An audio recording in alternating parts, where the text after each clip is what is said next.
नमस्कार फ्रेंड्स, मो YouTube channel HK Odisha को आपण मानको स्वागत करुचे। आज एक गुरुत्वपूर्ण विषय ऊपर आपण मानको पाखको ने आसी। जो गुरुत्वपूर्ण विषय होउची जे बांग्लादेश रे भारतीय हाई कमिशनर ऊपर अटैक करूचंदी बांग्लादेश रो जनसाधारण एवं गोटे प्रकार बांग्लादेश रो भारतीय हाई कमिशनर ऊपर को सुरक्षा दिगरु गोटे प्रकार प्रश्नवाची उठिलानी एवं कोन संपूर्ण विवरण रही आसतु जाना अच्छी जो बांग्लादेश रे इंटीरियर गवर्नमेंट रो मुख्य मोहम्मद यूनिस से गोटे प्रकार सरकार को आसी बांग्लादेश रे इलेक्शन करने बांग्लादेश रे वर्तमान आग वर्ष फेब्रुआरी 12 तारिख रे इलेक्शन होगा जाउची एवं जो स्टूडेंट माने प्रोटेस्ट करथिले से माने गोटे प्रकार निर्वाचन लड़िया गोटे राजनीति पार्टी तैयारी करछन्ती। से राजनीति पार्टी ना होची एनसीपी नेशनल सिटीजन पार्टी एवं ताकू सपोर्ट करूछन्ती जमायत इस्लामी पार्टी बांग्लादेश रो। याकू नै सेटारे वर्तमान भारत विरोधी स्लोगन आरंभ करूछन्ती एवं जो ढाका स्थित भारत हाई कमिशनर आगरे से माने प्रदर्शन करूछन्ती।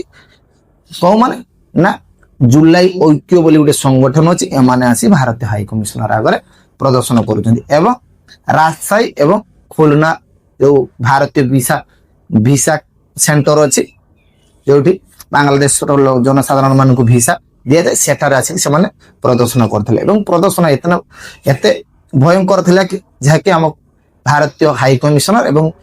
भारतीय वीसा केंद्र सब बंद करने को पड़ा एमती भयानक थिला। किंतु असल कथा होची या पछपट पाकिस्तान रो आईएसआई एवं चाइना रो सपोर्ट रही मोहम्मद यूनिस सरकार को एवं जो प्रोटेस्ट करुथिले तांको तेणु ये गोटे प्रकार भारत विरोधी काम कर आम जदि देखा जो बांग्लादेश को भारत दिने इंदिरा गांधी सरकार थिला बेले तैयारी करथिला पाकिस्तान पाखरु अलग करथिले 1971 मसीह मुक्ति बाहिनी सहित भारत आर्मी माने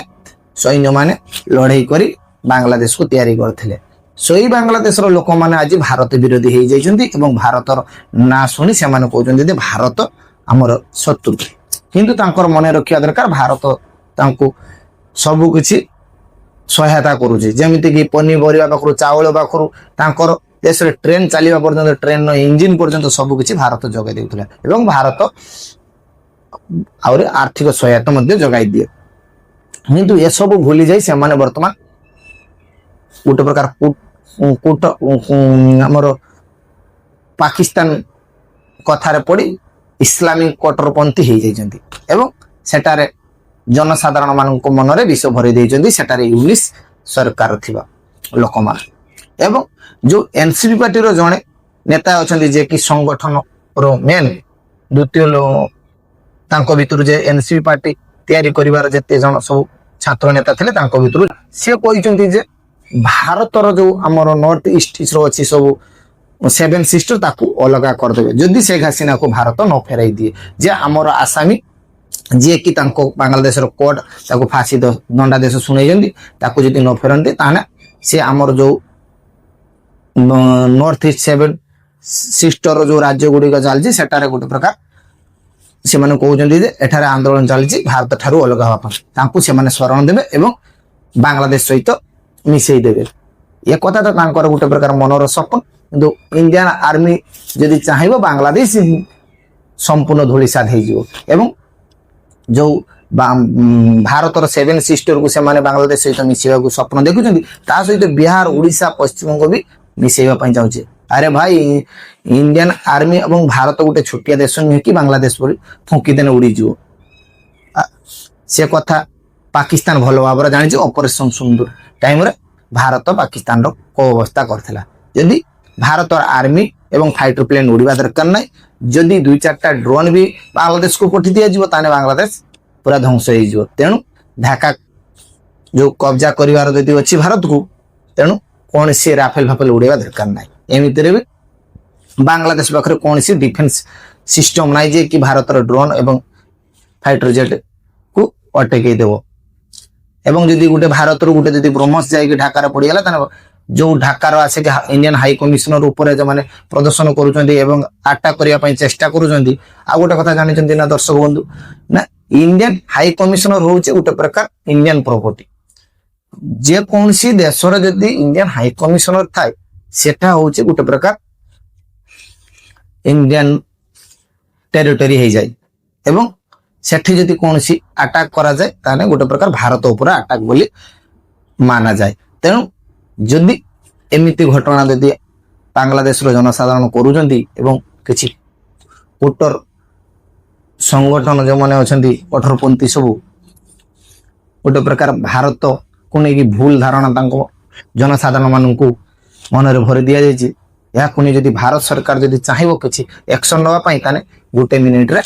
बांग्लादेश नाम निशान किसी रही जो बांग्लादेश सेटारे भारत जो बांग्लादेश थिबा हिंदू भाई मानक अत्याचार करुँच मंदिर फंदिर सब मंदिर एवं आम ठाकुर मानक भांगी दौरान सब तार मूल देवाक पड़ो जदि मोदी सरकार टिके एक्शन नब ताने बांग्लादेश जो स्टूडेंट माने दे एमती प्रोटेस्ट कर या पछर जे यूनिट सरकार रही सपोर्ट करुँच तार आकट पूरा खत्म हो एवं सेटारे जेहेतु जुलाई ऐक्य संगठन सब इंडियन हाई कमिशनर आगे आंदोलन करुँच से कहते जदि भारत शेख हसीना को फेराई न दिए ताहने आमे बांग्लादेश थारे भारतीय हाई कमिशनर को बंद करदबा। अरे भाई हाई कमिशनर बंद कर अच्छी कर दिए भारत कौन सी फायदा ना Bharat high commissioner visa centre सब गोटे प्रकार बांग्लादेश जो गरीब जनसाधारण मान अच्छे सेटा बांग्लादेश लोक मान अच्छी कहीं ना सेठारे बांग्लादेश कौन सी भल हॉस्पिटल ना एवं बांग्लादेश लोक मैंने भारत को भल चिकित्सा आसती एवं से माने बुलिया टूरिस्ट हिसाब रे आसती एवं से मानकर जो भल चिकित्सा आसवाई आम पाखर भिसा निए सेटा बांग्लादेश क्षति हम भारत कौन सी क्षति हम ना ये हूँ गोटे प्रकार बांग्लादेश बोकामी एवं जो 2026 फेब्रुआरी 12 इलेक्शन होगा जाऊँगी बांग्लादेश गोटे प्रकार से भारत विरोधी स्लोगान चलाउछंती एवं भारत विरोधी प्रोपेगेंडा करी भोट रे जितिया चेष्टा करुछंती जो स्टूडेंट पार्टी एवं जमात इस्लामी किंतु यदि आमे देखिबा बांग्लादेश तो आवामी पार्टी को से माने इलेक्शन रे भाग नवा देवेनी किंतु बीएनपी अच्छी एवं बीएनपी जीति पारे ना आवामी पार्टी और लोक माने एवं बीएनपी मिसिकी भोट करेंगे जब मिनिमम आराम से जीति आउ जो जमात इस्लामी अच्छी सेटाकर लोक मैंने भोट पड़ो किंतु ये दीटा पार्टी हेले आराम से जीति जो आउ जो नूतन पार्टी बांग्लादेश रे जो स्टूडेंट पार्टी मैंने कर एनसीपी तार कौन सी संगठन एत मजबूत ना ये है बांग्लादेश ऊपर संपूर्ण विवरणी जदि मो भिडियो आपण मानक भल लगुता है भिडियो लाइक करेंगे और आपण मतामत कमेंट बॉक्स रे निश्चय जानवे रही जय जगन्नाथ।